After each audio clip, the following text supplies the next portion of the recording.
Assalamualaikum warahmatullahi wabarakatuh. Halo teman-teman semua. Alhamdulillah pada kesempatan hari ini, di video kali ini kita akan membahas tentang kutipan langsung dan kutipan tidak langsung. Serta impact-nya kepada teman-teman semua ketika teman-teman telah mempelajari materi dalam video ini, maka teman-teman akan mudah untuk membuat kutipan langsung dan kutipan tidak langsung. Serta teman-teman akan paham tentang perbedaan dari kedua kutipan ini, kutipan langsung dan kutipan tidak langsung. Dan nantinya teman-teman akan mudah dalam menyusun sebuah karya tulis ilmiah. Oke, di video ini kita akan bahas dua poin utama sesuai dengan judul materi kita. Yang pertama tentang kutipan langsung dan yang kedua adalah kutipan tidak langsung. Nah, yang pertama kutipan langsung. Kutipan langsung adalah penggunaan kata-kata atau kalimat yang persis sama ya, dengan yang terdapat dalam sumber asli. Oke, saya ulang. Kutipan langsung adalah penggunaan kata-kata atau kalimat yang persis sama dengan yang terdapat dalam sumber asli. Jadi perlu kita garis bawahi teman-teman semua. Kita bisa lihat di sini ada kata kalimat yang persis sama.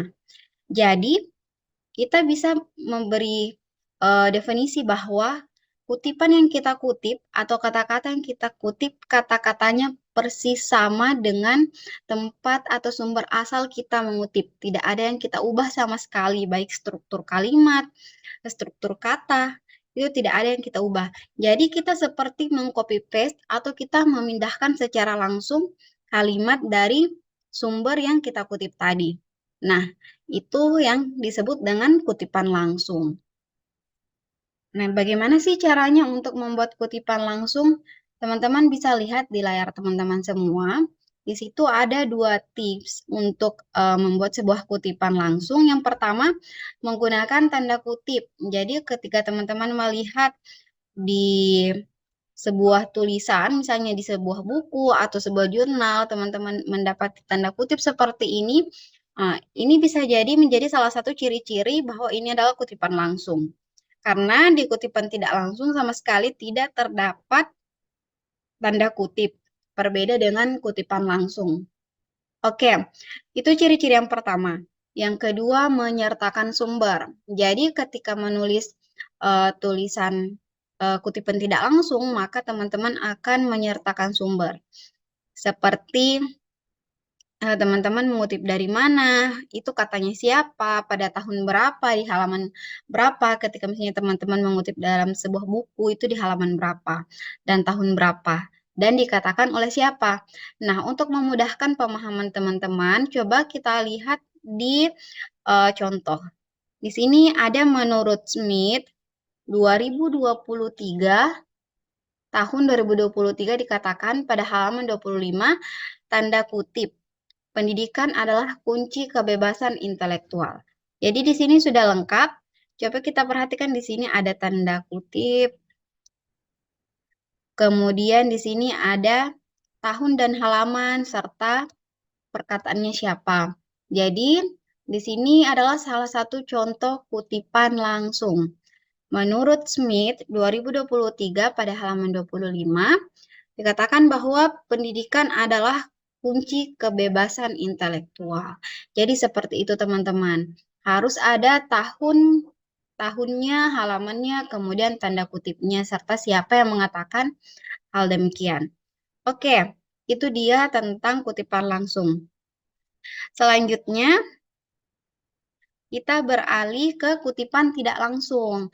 Nah, kalau tadi kita berbicara tentang kutipan langsung, kita seperti mengcopy paste kalimat dari sumber asal ke tulisan kita dengan mencantumkan nama si yang mengatakan, kemudian tahunnya kapan dan halaman berapa kita kutip kata-kata tersebut. Nah, berbeda di kutipan tidak langsung, teman-teman. Coba kita perhatikan. Kutipan tidak langsung adalah menggambarkan ide atau informasi dari sumber asli dengan menggunakan kata-kata Anda sendiri. Jadi, ketika kita menemukan kalimat yang ingin kita kutip, kita kembali menuliskan kalimat tersebut menggunakan kata-kata kita sendiri. Misalnya di dalam sebuah buku ada kalimat yang kita mau tuliskan di karya tulis kita atau di tulisan kita. Tapi kita ingin mengutip secara tidak langsung. Jadi teman-teman harus mengubah kata-kata tetapi memiliki makna yang sepadan. Artinya kalimat tadi kita pindahkan ke tulisan kita dengan menggunakan kalimat yang berbeda, ubah strukturnya kah, ubah tatanan katanya, tetapi maknanya tetap sama. Oke, nah coba kita perhatikan tata cara untuk kutipan tidak langsung. Bagaimana cara mengutipnya? Yang pertama ada reformulasi teks, dan yang kedua ada menyertakan sumber. Nah, seperti yang saya katakan, yang di pertama reformulasi teks, kita bisa mengubah susunan kata, susunan kalimat. Nah, nanti ini akan kita bahas lebih lanjut lagi di pembahasan berikutnya. Nah, tetapi ternyata teman-teman, kita juga tetap harus menyertakan sumber.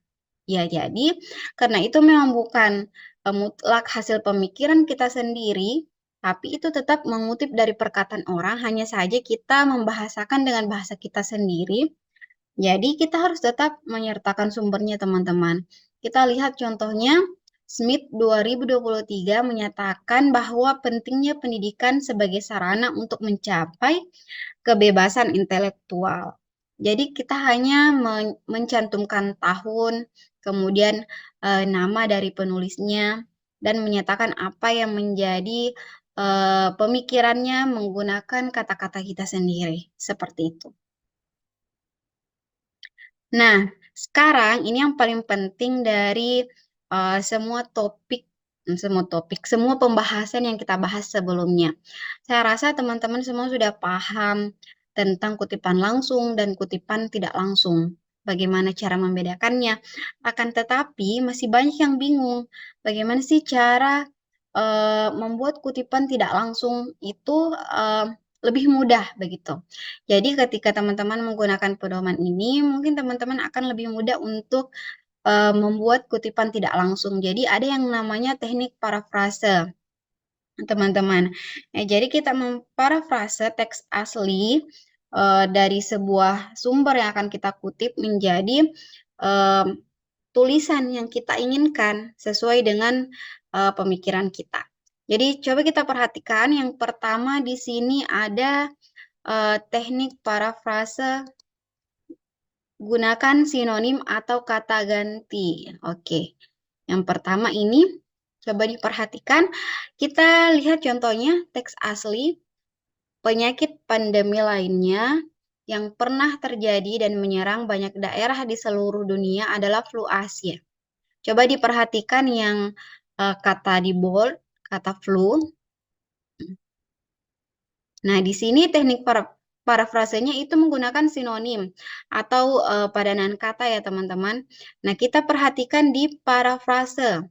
Di parafrase di sini dia menggunakan kata penyakit ini. Jadi pada dasarnya di sini sebenarnya kalimatnya sama, tetapi ada kata-kata yang mereka ganti. Jadi mereka mengubah dari struktur katanya, tetapi dia hanya mengganti kata-kata yang memiliki padanan yang sama atau sinonimnya. Misalnya kata flu ini di teks asli, di parafrasenya diganti menjadi penyakit ini.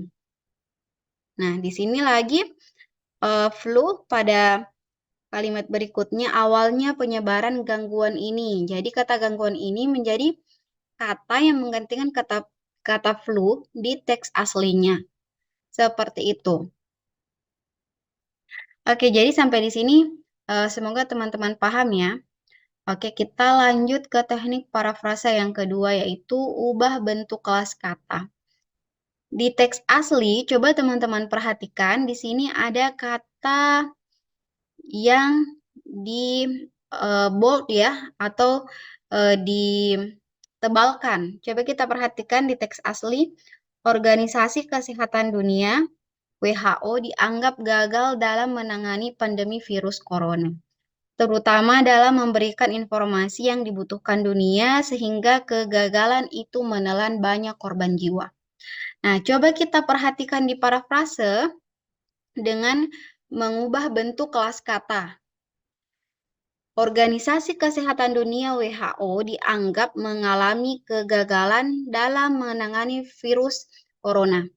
Nah, di sini dari kata gagal, dengan teknik parafrase mengubah bentuk kelas kata menjadi mengalami kegagalan. Jadi sudah ada perbedaan antara teks asli dengan teks yang sudah diparafrase. Seperti itu. Jadi ini teknik yang kedua. Oke teman-teman semua, selanjutnya kita ke teknik parafrase yang ketiga, yaitu ubah struktur kalimat. Coba kita perhatikan pada tabel contohnya di teks asli. Di sini dikatakan bahwa Indonesia ekonomi terbesar di Asia Tenggara. Nah, kita parafrase kalimat ini untuk kita gunakan di misalnya di jurnal kita. Coba kita perhatikan di hasil parafrasenya. Perekonomian Indonesia merupakan yang terbesar di Asia Tenggara. Jadi kalau kita lihat, ini adalah salah satu teknik parafrase, kita tidak mengubah makna dari kalimat tersebut, tetapi kita mengubah struktur kalimatnya sehingga kesannya lebih berbeda. Seperti itu. Oke, jadi itu tadi teknik yang ketiga dan selanjutnya teknik yang keempat. Teknik parafrase yang keempat yaitu penggal kalimat kompleks menjadi beberapa kalimat yang sederhana. Jadi misalnya kita punya satu kalimat, kemudian kita uraikan lagi kalimat-kalimat ini menjadi kalimat yang lebih sederhana yang mudah dimengerti oleh orang-orang atau dimengerti oleh pembaca kita nantinya. Coba kita perhatikan contohnya.